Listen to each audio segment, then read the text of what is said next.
അധ്യാപകൻ്റെ ragging മൂലം കുറച്ച് ദിവസം മുൻപ് ഒരു പയ്യൻ മരിച്ചത് നമ്മളെല്ലാവരും കേട്ടതാണ്. ഞാൻ ഈ തൊഴിൽ തുടങ്ങിയ പിന്നെ ഏറ്റവും കൂടുതൽ എനിക്ക് ഓർഡേഴ്സ് വരുന്നതും എൻക്വയറി വരുന്നതും ടീച്ചേഴ്സിൻ്റെ ഭാഗത്തു നിന്നാണ്. ഒരുപാട് നല്ല അധ്യാപകർക്കിടയിൽ ഇങ്ങനത്തെ ഓരോ കരടുകൾ നാടിന് വിപത്ത് തന്നെയാണ്. ഇതിപ്പോൾ പറയാൻ കാരണമുണ്ട് കേട്ടോ. ആദ്യത്തത് ഒരു 1 kg വൈറ്റ് ചോക്ലേറ്റ് കേക്കാണ്, രണ്ടാമത്തത് മാംഗോ കേക്കാണ് കേട്ടോ. രണ്ടും 2 അധ്യാപകർ തന്നിട്ടുള്ള ഓർഡറാണ്. പഠിക്കാൻ വളരെ മോശമായിരുന്ന ഒരു സ്റ്റുഡൻ്റായിട്ട് പോലും എനിക്ക് ഒരു മോശം അനുഭവം ഒരു അധ്യാപകരിൽ നിന്നും ഉണ്ടായിട്ടില്ല കേട്ടോ.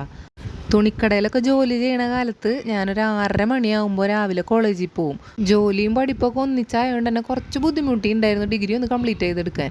സാമ്പത്തിക ചുറ്റുപാടൊക്കെ മോശമായതുകൊണ്ട് തന്നെ ജോലി ചെയ്തിട്ടാണ് ഞാൻ +2 മുതൽ ഡിഗ്രി വരെ കംപ്ലീറ്റ് ചെയ്തിട്ടുണ്ടായിരുന്നത്. അന്ന് തൊട്ട് എൻ്റെ ലൈഫിൽ ഏതൊക്കെ അധ്യാപകർ എന്നെ പഠിപ്പിച്ചിട്ടുണ്ടോ അവരിന്നും എനിക്ക് സപ്പോർട്ടായിട്ടുണ്ട് കേട്ടോ. അതിലെനിക്ക് എടുത്തു പറയാനുള്ള ഒരാൾ ഇപ്പോൾ ചിന്മയ കോളേജ് തൃശ്ശൂരിൽ വർക്ക് ചെയ്യുന്ന വിനോദ് സാറാണ്. PSC പഠിച്ച് നീ പോലീസായാൽ മതി എന്ന് പറഞ്ഞിട്ട് ഒരുപാട് ബുക്കുകൾ എനിക്ക് കൊണ്ടുതന്ന വിനോദ് മാഷായിരുന്നു. പുള്ളി എന്നെ മോട്ടിവേറ്റ് ചെയ്ത് ഞാൻ എങ്ങനെയൊക്കെ ഒരു എക്സാം എഴുതിയ ഒരു ലിസ്റ്റിൽ വന്നു. ആഫ്റ്റർ ഡെലിവറിയിൽ 2-3 സർജറി കഴിഞ്ഞുകൊണ്ട് തന്നെ ഈ പരിപാടിയൊന്നും എനിക്ക് പങ്കെടുക്കാൻ പറ്റിയില്ല. പോലീസിലേക്കുള്ള ഫിസിക്കൽ ടെസ്റ്റിന് നല്ല രീതിയിൽ ഹാർഡ് വർക്ക് ചെയ്തിട്ടുണ്ടെങ്കിലും കുറച്ച് ശാരീരിക പ്രശ്നങ്ങളുള്ള കാരണം അതൊക്കെ അങ്ങോട്ട് ഒഴിവാക്കി. അപ്പം പറഞ്ഞു വന്നതേ മാതാപിതാ ഗുരു ദൈവം എന്നാണ്. അതായത് ഈ 3-ാം സ്ഥാനമുള്ള ഗുരു കഴിഞ്ഞിട്ട് പോലുമാണ് ദൈവമുള്ളൂ. ഗുരു എന്ന വാക്ക് അത്രയും മഹത്തരമാണെന്ന് അർത്ഥം.